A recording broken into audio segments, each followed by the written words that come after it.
Rescue team को आ रही हैं।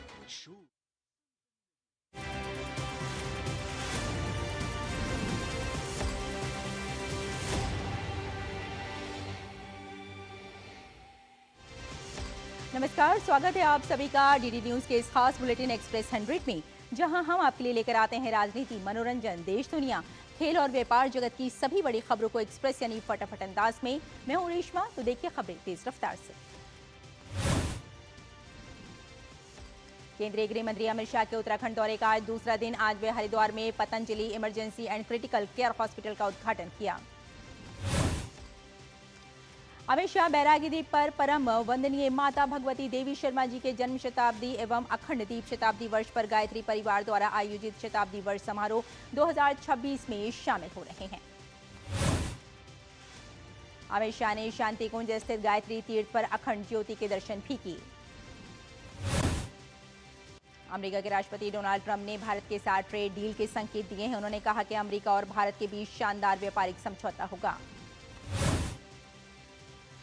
दावोस में चल रहे विश्व आर्थिक मंच WEF के दौरान ट्रंप ने प्रधानमंत्री नरेंद्र मोदी की तारीफ की और कहा कि वे एक अच्छे इंसान और उनके दोस्त हैं। स्विट्जरलैंड के दावोस में चल रहे विश्व आर्थिक मंच पर भारत ने अपनी जोरदार उपस्थिति दर्ज की है। दुनिया भर को भारत की बढ़ती आर्थिक ताकत का भी एहसास कराया गया है। साथ ही निवेशकों के भारत में निवेश के सुनहरे मौकों से भी अवगत कराया गया है। दावोस में केंद्रीय इलेक्ट्रॉनिक्स और सूचना प्रौद्योगिकी मंत्री अश्विनी वैष्णव ने भारत की AI क्षमता पर बड़ा बयान दिया है। उन्होंने कहा कि आज पूरी दुनिया, खासकर AI से जुड़ी इंडस्ट्री भारत के सिस्टमैटिक अप्रोच की सराहना कर रही है। विश्व आर्थिक मंच में केंद्रीय मंत्री अश्विनी वैष्णव ने कहा कि भारत दुनिया की तीसरी सबसे बड़ी अर्थव्यवस्था बनने जा रही है और देश की अर्थव्यवस्था अगले 5 वर्ष में 6 से 8% की दर से आगे बढ़ेगी। केंद्रीय मंत्री अश्विनी वैष्णव ने कहा कि विश्व भारत को एक विश्वसनीय मूल्यवान श्रृंखला भागीदार के रूप में देखता है। वहीं अंतर्राष्ट्रीय निवेशक स्पष्ट रूप से भारत को उज्जवल जगह मान रहे हैं। मुंबई महानगर क्षेत्र विकास प्राधिकरण ने दावोस में विश्व आर्थिक मंच वार्षिक शिखर सम्मेलन 2026 में एक ऐतिहासिक उपलब्धि हासिल की, जिसमें पहले ही दिन 10 प्रमुख समझौता ज्ञापनों पर हस्ताक्षर करके 8,73,000 करोड़ रुपए की निवेश की प्रतिबद्धता प्राप्त की गई। भारत ने संयुक्त राष्ट्र सुरक्षा परिषद में सुधार को लेकर एक बार फिर तत्काल कार्रवाई की मांग उठाई है। G4 देशों यानी भारत, ब्राजील, जर्मनी और जापान की ओर से बयान देते हुए भारत के स्थायी प्रतिनिधि राजदूत हरीश परवनैनी ने कहा कि आज की वैश्विक परिस्थितियों में संयुक्त राष्ट्र के पास समय गंवाने की कोई गुंजाइश नहीं है। बिना नतीजों वाली बैठकों के दौर अब खत्म होने चाहिए।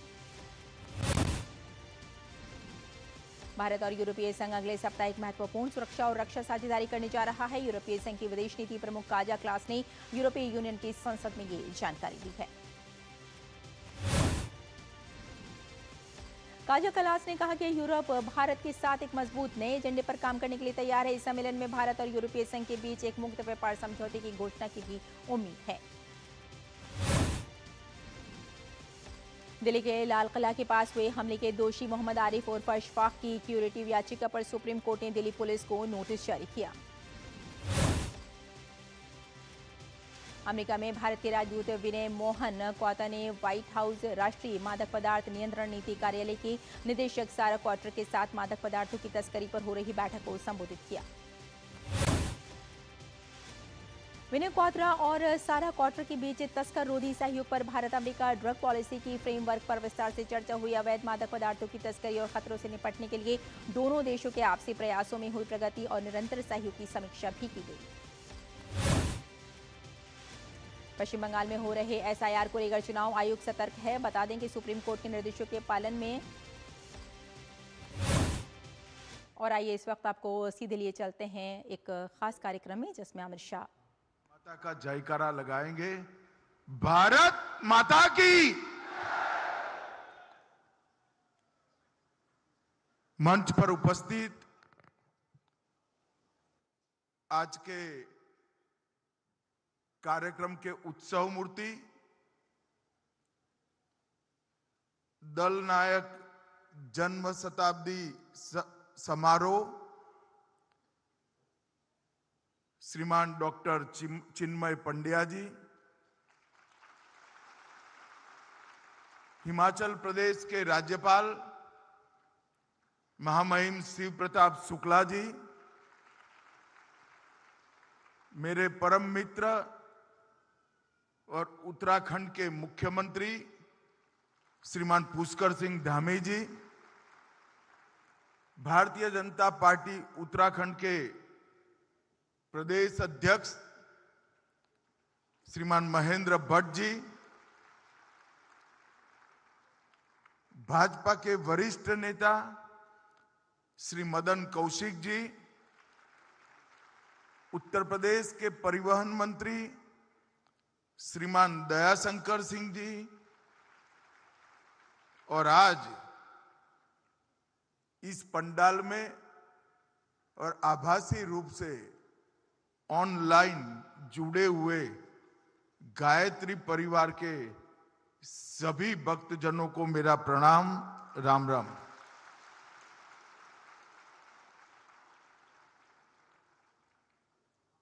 आज मैं देवभूमि उत्तराखंड में आया हूं। देवभूमि में पैर रखते ही हजारों साल की तपस्या की ऊर्जा का अनुभव होता है। और देवभूमि में भी मैं हरिद्वार में आया हूं। एक कुंभ क्षेत्र है, सप्त ऋषियों की तपस्या की भूमि है। अनगिनत संतों ने यहां अपने आत्मा के साथ साथ करोड़ों लोगों की आत्मा को जागरूक कर आध्यात्म के रास्ते पर प्रशस्त करने का पुरुषार्थ इसी भूमि पर किया है। और यही भूमि पर पंडित राम शर्मा और वंदनीय माता जी ने गायत्री ऊर्जा को जागरूक करने का काम किया है। आज अखंड ज्योति सम्मेलन में आकर मैं सच अर्थ में अखंड ऊर्जा और चेतना की अनुभूति कर रहा हूं। ये मेरा मन ही जानता है यहां से कितनी चेतना लेकर मैं वापस जाऊंगा। आस्था, अध्यात्म और संस्कृति, ये तीनों का ये संगम स्थल है। और पूजनीय पंडित जी ने, श्री राम शर्मा जी ने आस्था, अध्यात्म और संस्कृति, ये तीनों को पुनर्जीवित करने के लिए व्यक्ति निर्माण का रास्ता चुना। हर व्यक्ति के अंदर बसे हुए परमात्मा रूपी आत्मा को जागरूक और ऊर्जावान करने का काम किया। और आज मैं तो चिन्मय जी को अभिनंदन देना चाहता हूं, बहुत बहुत अभिनंदन देना चाहता हूं। चारों सम्मेलनों का थीम उनका बड़ा प्रशंसनीय है, परंतु आज उन्होंने राष्ट्र निर्माण का संकल्प का जो काम लिया है वो सच अर्थ में बहुत प्रशंसनीय है। मित्रों, जो लोग सनातन धर्म को जानते हैं, भारतीय संस्कृति को जानते हैं, भारत के इतिहास को जानते हैं, वो सभी को सिर्फ मान्यता नहीं, दृढ़ विश्वास है कि विश्व भर की समस्याओं का समाधान अगर कहीं एक जगह है तो भारतीय परंपरा में विश्व भर की समस्याओं का समाधान। तो आध्यात्मिक रूप से भारत का पुनर्निर्माण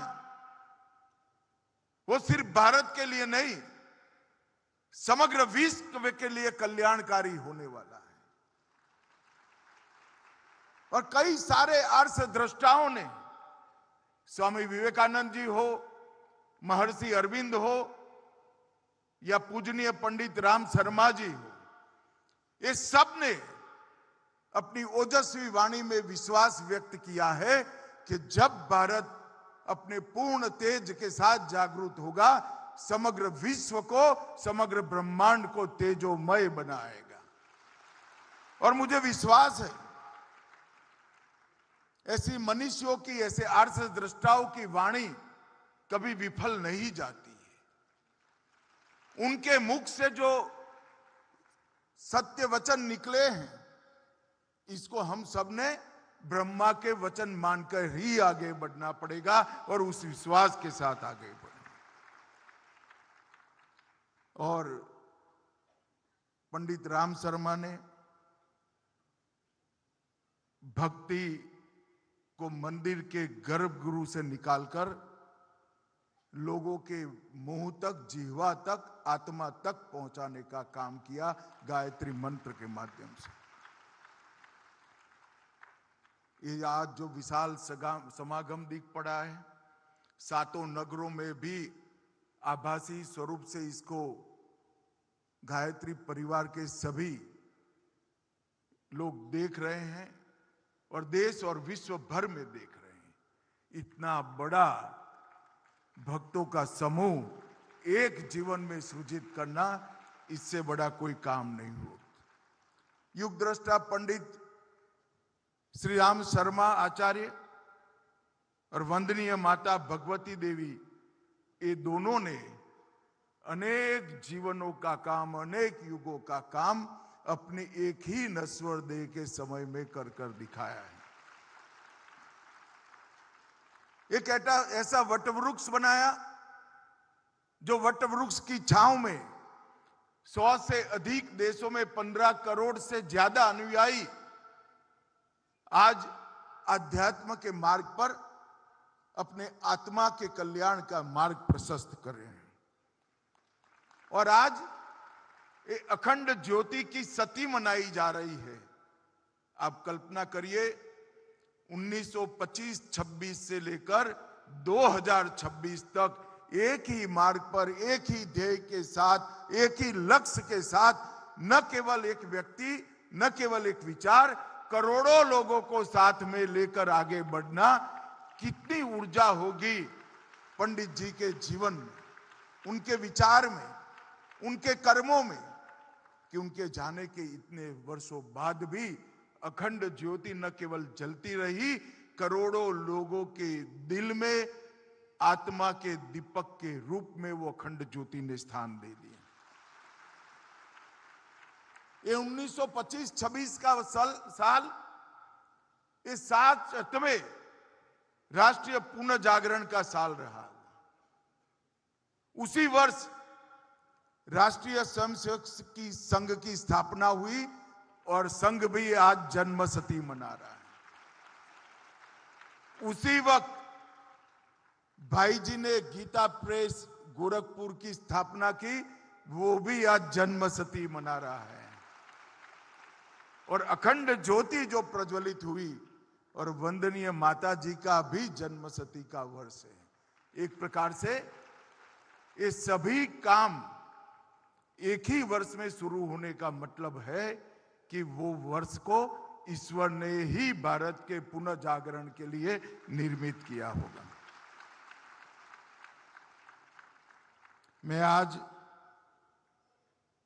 पंडित राम शर्मा जी ने गायत्री परिवार की परंपरा की जो स्थापना की, महामना मदन मोहन मालवीय का के जिस आंदोलन को आशीर्वाद मिले, वो आंदोलन, वो परंपरा और उसका भाग स्वरूप आप सभी को मन पूर्वक प्रणाम करता हूं। मित्रों, यहां पर एक प्रकार से गायत्री परिवार के शताब्दी वर्ष का कार्यक्रम, अखंड ज्योति के प्रागट्य के 100 साल हुए, वंदनीय माता भगवती देवी शर्मा के धरती पर अवतरण के भी 100 साल हुए और गुरुदेव पंडित राम शर्मा जी की तपस्या के भी 100 साल पूरे हुए। व्यक्ति के लिए 100 साल का जीवन एक प्रकार से पूर्णता माना जाता है, परंतु व्यक्ति निर्माण और पुनः जागरण के लिए जो संस्थाएं काम करती है, इनके लिए 100 साल शैशव काल होता है नई ऊर्जा के साथ आगे बढ़ने का काल। आज करोड़ों लोगों को गायत्री मंत्र के साथ, गायत्री उपासना के साथ, गायत्री साधना के साथ पंडित राम शर्मा ने जोड़ा। वो करोड़ों लोगों की जिम्मेदारी है कि चिन्मय भाई के नेतृत्व में 100 साल में नई ऊर्जा और जोश के साथ हम आगे बढ़े और इस तरह से आगे बढ़े, इस उत्साह से आगे बढ़े कि यही तपोभूमि पर, यही सप्त ऋषियों की भूमि पर, यही कुंभ भूमि पर गायत्री परिवार के 200 साल भी इससे भी ज्यादा उत्साह के साथ।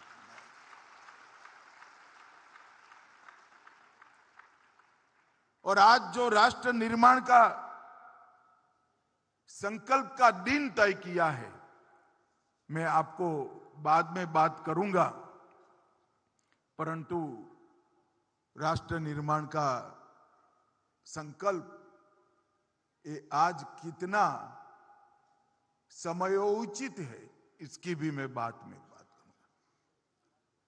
परंतु मैं पंडित राम शर्मा के जीवन पर बात करना चाहता हूं। देश भर के इतिहास का, देश के महापुरुषों का और आध्यात्मिक जीवन को ऊर्जा लेने वाले अनेक संतों के जीवन का मेरा गहरा अध्ययन है। और मैं आज गायत्री परिवार के कार्यक्रम में आया हूं इसलिए नहीं कह रहा हूं, गायत्री परिवार की अखंड ज्योति की शताब्दी है इसलिए नहीं कह रहा हूं। मेरे मन की मान्यता है भारतवर्ष पंडित राम शर्मा के उपकारों से कभी मुक्त नहीं हो पाए। एक जीवन में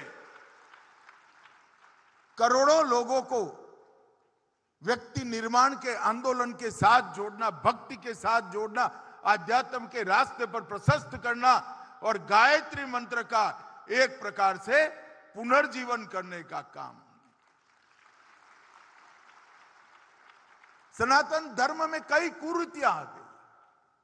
बहनें गायत्री मंत्र नहीं बोल सकती। क्यों नहीं बोल सकती? किसी के पास जवाब नहीं था। और एक कुरीति को तोड़ने का काम पंडित राम शर्मा ने, हर जाति, हर समाज और लिंग भेद के बगैर गायत्री मंत्र के माध्यम से हर आत्मा को कल्याण का मार्ग प्रशस्त करने का रास्ता पंडित गायत्री शर्मा ने बताया। और पंडित राम शर्मा जी ने मदन मोहन मालवीय ने जो उनको सीख दी थी कि गायत्री मंत्र के ज्ञान को जन जन तक पहुंचाओ, उसको अपना जीवन मंत्र कर दिया।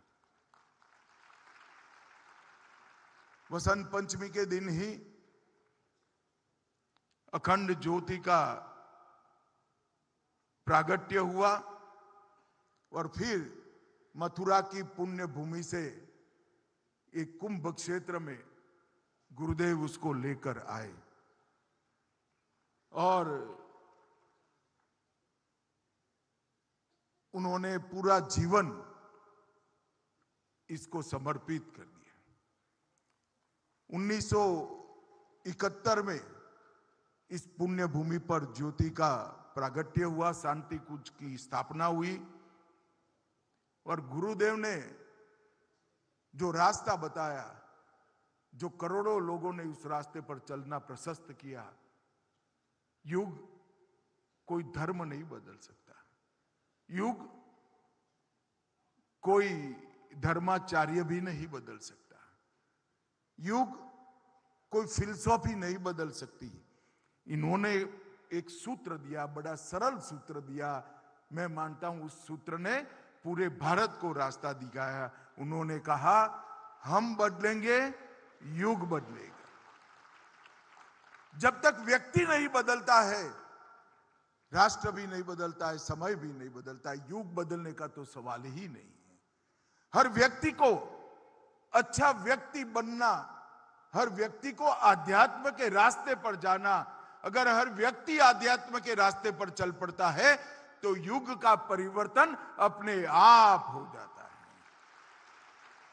और देखिए साहब, देखते देखते देखते इतने सालों के कम समय में 15 करोड़ परिवार इस आंदोलन के साथ जुड़ गए। उन्होंने धर्म को कर्मकांड के आवरण से निकालकर वैज्ञानिक अध्यात्म के साथ जोड़ने का काम गुरुदेव ने किया। हम बदलेंगे, युग बदलेगा। और गायत्री मंत्र, ये दोनों के बीच में गहरा रिश्ता है। गायत्री मंत्र संस्कृत में रचा गया एक मंत्र मात्र नहीं है। हमारे यहां सनातन धर्म में कल्पना है कि देव और दानव दोनों हमारे शरीर के अंदर बसते हैं। गायत्री मंत्र के 24 अक्षर जो है वो 24 सद ग्रंथियों को झंकृत करते हैं। जब आप आपकी नाभि से गायत्री मंत्र का उच्चारण करते हो, वो 24 अक्षर तप, दान, वीरता, धैर्य, तेज, तपस, ये सारे गुणों को पोषित करने वाली ग्रंथि को झंकृत करते हैं। और पद्मासन के अंदर नाभि से बोला गया गायत्री मंत्र हमारे अंदर की सद ग्रंथियों को झंकृत कर कर एक्टिवेट करता है। और उसके साथ ही इसकी विरोधाभासी जो ग्रंथि है, जिसको हमारे शास्त्रों ने असुर का कहा, तप के सामने उपभोग है, वीरता के सामने कायरता है, दान के सामने लोभ है, वो 24 ग्रंथियों का समन भी करता है और सद ग्रंथियों को उत्तेजित करता है। अगर हर व्यक्ति के अंदर ये 24 गुण गायत्री मंत्र के उच्चारण से बढ़ते हैं और साधक जब आगे बढ़ता है तो अपने आप सारे आवरण हटते जाते हैं। तो हम बदलेंगे का जो नारा है, इसको उन्होंने गायत्री मंत्र के साथ जोड़ा। हम कैसे बदलेंगे? हमारी वृत्तियों को बदलेंगे, हमारे गुणों को बदलेंगे, सद्गुणों का विकास करेंगे और खराब गुणों का धीरे धीरे धीरे ह्रास कर कर हम आध्यात्म को जागरूक कर कर आगे के रास्ते पे निकलेंगे। ये वैज्ञानिक आधार देने का काम पंडित राम शर्मा जी ने किया। गायत्री मंत्र की रचना समग्र पृथ्वी पर बसते मानवों के कल्याण के लिए की गई, मगर धीरे धीरे वो कर्मकांड बनकर रह गया था। पंडित राम शर्मा ने गायत्री मंत्र को वैज्ञानिक आधार देकर नई ऊर्जा देने का काम किया।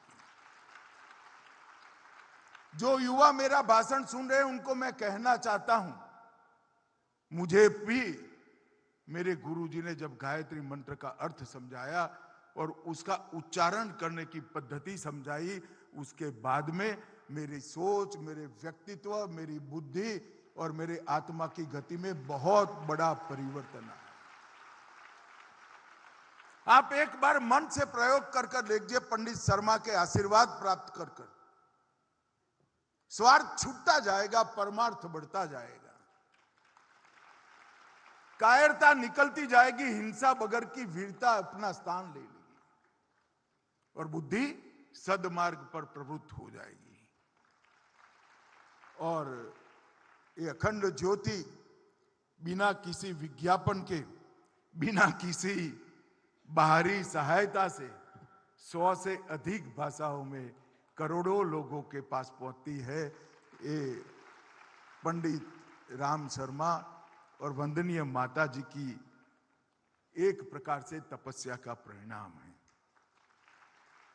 बचपन से देशभक्त रहे, आजादी के लिए संघर्ष किया, नमक सत्याग्रह में अंग्रेजों की लाठियां भी खाई और आजादी के बाद समाज में पनपी हुई कुरीतियों के खिलाफ पंडित राम शर्मा ने आंदोलन छेड़ा।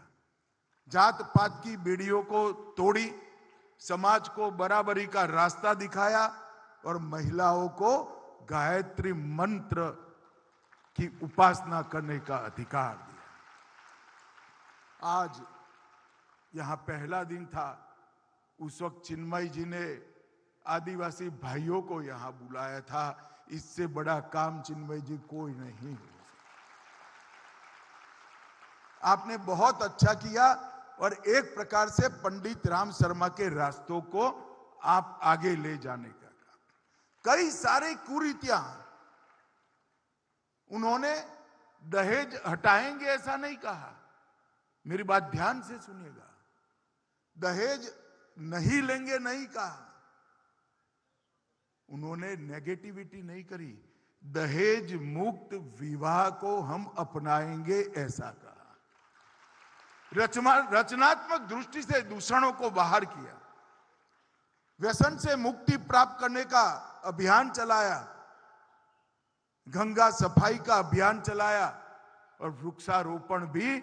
आज चिन्मय भाई ने मुझे गाड़ी में बताया कि हर जिले में 1 लाख वृक्ष बोने का जो अभियान लिया है, वो पर्यावरण की इससे बड़ी कोई सेवा नहीं।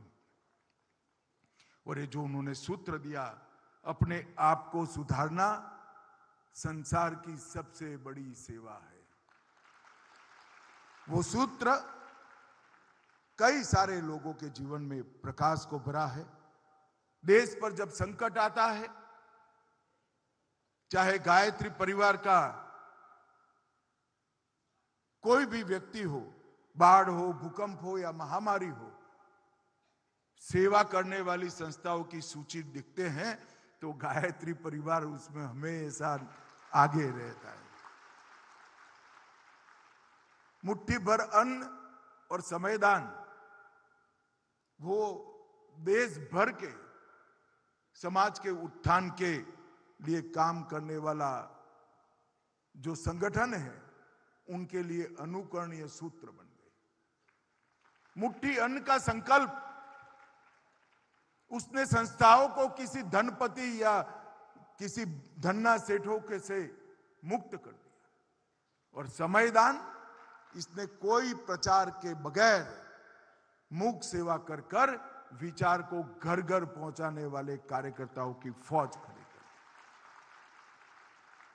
जब 1990 में आचार्य श्री ने शरीर को त्यागा, तब सबके मन में एक विचार आया था कि अब क्या होगा यह आंदोलन का। और अद्भुत ऊर्जा के साथ माता जी ने 15 लाख लोगों के बीच में घोषणा की, ये मिशन देव द्वारा संचालित मिशन है, ये रुकेगा नहीं और तेजी से बढ़ेगा। और माता जी ने इसको आगे बढ़ाया, फिर प्रणव भाई और अब चिन्मय जी। ये मिशन देव द्वारा संचालित मिशन है। वो अपने आप में आत्मविश्वास तभी आता है जब मिशन के उद्देश्यों के बारे में संपूर्ण स्पष्टता। उन्होंने बलि बगर के अश्वमेध को किया चित्रकूट में, और 1008 कुंड में 10 लाख लोगों ने अपने व्यसन की बलि चढ़ाने का काम किया। और जब से सनातन धर्म शुरू हुआ, तब से अपने आप में एक ऐसा पहला अश्वमेध यज्ञ था जिसमें लोगों ने अपने व्यसनों की बलि चढ़ाई। पर मित्रों, ये जो आंदोलन चला है, इसने सनातन धर्म को वैज्ञानिकता देने का काम किया। पंडित राम शर्मा ने कहा, धर्म और विज्ञान एक दूसरे के पूरक है, एक दूसरे के विरोधी नहीं है। और सनातन धर्म और विज्ञान तो एक दूसरे के पूरक ही है। जिनको धर्म का ज्ञान नहीं है वो उसको अंधश्रद्धा मानते हैं, जिसको धर्म का ज्ञान है वो जरूर इसको वैज्ञानिक रूप से एसेस कर पाता है। अध्यात्म को तर्क की कसौटी पर कसने की पहली बार शुरुआत पंडित राम शर्मा ने की। और यहां ब्रह्म वर्चस्व शोध संस्थान की स्थापना भी की। वैज्ञानिक आध्यात्मवाद ये आधुनिक भारत में देने का संपूर्ण श्रेय किसी एक व्यक्ति को जाता है तो पंडित राम शर्मा के हाथ में। मैं आया था देव संस्कृति विद्यालय में, मेरा भाषण रखा था प्रणव जी ने। मुझे तो आश्चर्य हुआ, एक हाथ में वेद और दूसरे हाथ में लैपटॉप लिए हुए युवाओं को जब मैंने देखा तो मन एक अनेक प्रकार की शांति से निश्चिंत हो गया। जब इस देश का युवा वेद, उपनिषद और पुराणों को आगे बढ़ाता है और साथ में विज्ञान का भी आधार रहता है तो हम जरूर आगे बढ़ेंगे। मित्रों, अभी कुछ साल पहले हमारे देश की आजादी की 75वीं वर्षगांठ मनाएगी। 75वीं वर्षगांठ के वक्त नरेंद्र मोदी जी ने कई प्रकार से उसको मनाने का संकल्प किया। उस वक्त आजादी के आंदोलन का इतिहास इस देश के किशोर और युवाओं के सामने रखने का काम किया। एक एक गांव में जो आजादी के आंदोलन लड़ने वाले स्वतंत्र सेनानी थे उसको ढूंढ कर उनका महिमा मंडन करने का काम। आजादी से अब तक 75 साल तक देश ने जिन जिन क्षेत्रों में विकास किया है उसको भी पूरे देश के सामने रखकर गौरव भरने का काम किया। मगर तीसरा काम बड़ा महत्वपूर्ण था। उन्होंने आजादी के 75वें वर्ष में अमृत काल की घोषणा की। क्या है अमृत काल? अमृत काल आजादी के 75 वर्ष से 100 साल तक की यात्रा है। और उन्होंने एक संकल्प इस देश की जनता के 130 करोड़ की जनता के लिए घोषित किया कि हम सब भारतीय मिलकर जब आजादी की शताब्दी मनाई जाएगी 15 अगस्त 2047 को एक ऐसे भारत की रचना करेंगे जो हर एक क्षेत्र में विश्व में सर्वप्रथम होगा, ऐसे भारत के। और एक पूर्ण विकसित परंतु भौतिकता से योजनों दूर आध्यात्मिकता के रास्ते पर आगे बढ़ता हुआ भारत की रचना की संकल्पना नरेंद्र मोदी जी ने की। और देखते देखते एक संकल्प देश के 140 करोड़ लोगों का संकल्प बना। मित्रों, मैं एक कॉलेज में इस संकल्प पर वक्तव्य देने का, एक बच्ची खड़ी हो गई। इन्हों का आपको लगता है क्या हमारे संकल्प लेने से देश आगे बढ़ जाएगा? तब मैंने उसको कहा था, एक व्यक्ति जब एक कदम उठाता है तो एक ही कदम उठता है। 140 करोड़ लोग एक दिशा में एक कदम उठाते हैं तो 140 कदम देश आगे, 140 करोड़ कदम देश आगे। और इस संकल्प को समाज सेवी संस्थाओं की मदद के बगैर पूरा नहीं किया जा सकता। आज मैं गायत्री परिवार के मंच पर आया हूं। हमारे युवा नेता चिन्मय जी को भी कहना चाहता हूं, ये संकल्प जो है ये भारत का संकल्प है, पूर्ण विकसित भारत बनाने का, भारत माता को सर्वोच्च स्थान पर विराजमान करने का। ये संकल्प गायत्री परिवार का भी संकल्प है। पंडित राम शर्मा जी ने जो व्यक्ति निर्माण से राष्ट्र निर्माण, व्यक्ति निर्माण से युग निर्माण, इसकी संकल्पना रखी है, हर नागरिक को हम ऐसे भारत के निर्माण की संकल्पना के साथ जोड़ दें। और स्वामी विवेकानंद जी को चिन्मय जी ने कोट किया। विवेकानंद जी ने एक बार कहा था कि सारे देवी देवताओं के मंदिर कुछ समय कर बंद कर उसमें भारत माता की मूर्ति को प्रस्थापित कर हम भारत माता की आराधना। तो गायत्री मंत्र से हमारे अंदर जो सद्वृत्तियों की वृद्धि होती है, एक चेतना जागृत होती है, आध्यात्म के रास्ते पर हम प्रशस्त होते हैं, ये सभी ऊर्जा चेतना का उपयोग हम ऐसे भारत की रचना करने के लिए बनाए जो भारत न केवल अपना समग्र ब्रह्मांड के कल्याण की कल्पना के साथ पूरे विश्व की कल्पना के लिए, कल्याण के लिए आगे बढ़े। मित्रों, आज मैं आप सभी को बताना चाहता हूं, इस 10 वर्ष के अंदर देश में काफी परिवर्तन हो गए। वर्षों से जिसकी राह देखते थे, 550 साल से रामलल्ला अपमानित अवस्था में बैठे थे, वहां आज अयोध्या में भव्य मंदिर का निर्माण हो गया। औरंगजेब ने तोड़ा हुआ काशी विश्वनाथ कॉरिडोर आज फिर से बन चुका है। 16 बार टूटने के बाद आज सोमनाथ का मंदिर दैदीप्यमान होकर सनातन की भगवी ध्वजा को शिखर तक पहुंचा। धारा 370 हट चुकी है। देश कॉमन सिविल कोड के रास्ते पर आगे बढ़ चुका है। और आज एक जमाने में हिंदुत्व की बात करने में भी लोग झिझकते थे, आज गर्व से हमारी संस्कृति और हमारे धर्म की बात करते हैं। मैं तो आज आया हूं गायत्री परिवार के मंच पर। ऐसे राष्ट्र के निर्माण में गायत्री परिवार भी लगे।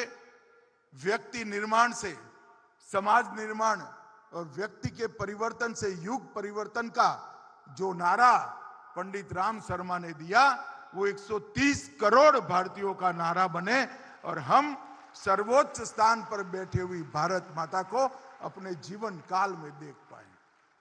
मैं फिर से एक बार पंडित राम शर्मा, वंदनीय माता जी, डॉक्टर प्रणव जी और अब डॉक्टर चिन्मय जी ने ये जो ऊर्जा का प्रवाह प्रवाहित किया है, उसको वंदन कर कर बहुत बहुत साधुवाद देता हूं।